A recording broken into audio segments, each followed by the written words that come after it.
Oligoarticular is the most likely to come off medications after about 3 years, and ERA tends to flare after stopping medications. Quite a big portion cannot stop medications, and the question is brings us back to, is it the window of opportunity in terms of the treatment regime? Do we have to be more aggressive at the beginning? So I'll show you the data from the Singapore cohort. This is just Singapore, okay, where we have Malays, Chinese, Indian, and as well as some of the foreigners from our Southeast Asian countries.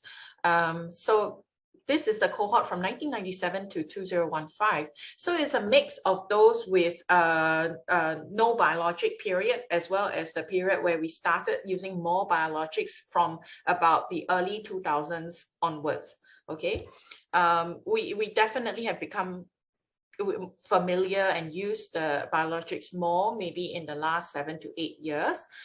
So it will be interesting to see the data in the next 4 to 5 years, a total of 10 years, to see whether it does change the data here. Anyway, highlighting the yellow one, which is the more common ones.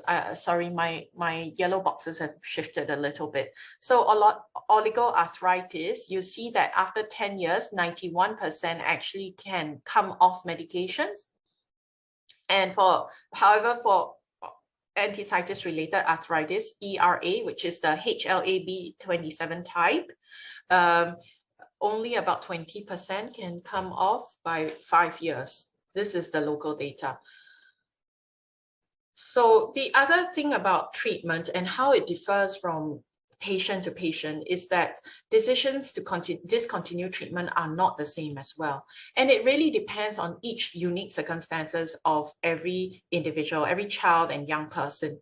CYP is child and young person, which may include coinciding major life events like exams, transition to secondary school or university, that can trigger disease flare. Traumatic experiences of previous active disease. For example, some patients tell me, wow, I never want it to come back again. Can we just reduce the medication really slowly over 3 years instead of 1 year? Yeah, why not? I mean, I'm totally supportive of that as long as we don't have side effects, right? So, or some of them may have intolerable drug side effects such that we have to stop the medication and then go on to even the next level or the step ladder treatment, or change the class of medication altogether. All right, so to summarize the statement, my friend's arthritis went away after a few months, so mine will too, ? Actually, I wouldn't say that yours can't. Yours may be able to, especially now that we have more knowledge about the different subtypes and how important it is for us to have be more aggressive and treat earlier in the window of opportunity. Typically, this window of opportunity, we're talking at about 6 months to 1 year from the time that the symptoms started happening. So we try to control and have no arthritis by about 1 year period. And if that happens, there's slightly more chance that we can actually put the child into complete remission without medication in the couple of years to come. So to summarize, not all joint pains are due to arthritis. The diagnosis of arthritis is based on symptoms and physical examination by a rheumatologist or doctor, not blood tests. There is no strong evidence for specific dietary restrictions in JIA, but having a balanced diet rich in vegetables, omega-3, and reduced processed foods will help to reduce the symptoms of arthritis. Exercise is extremely important in JIA for many reasons. And lastly, don't compare your JIA journey with others.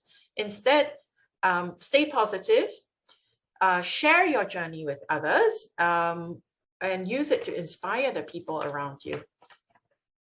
So thank you very much for your time.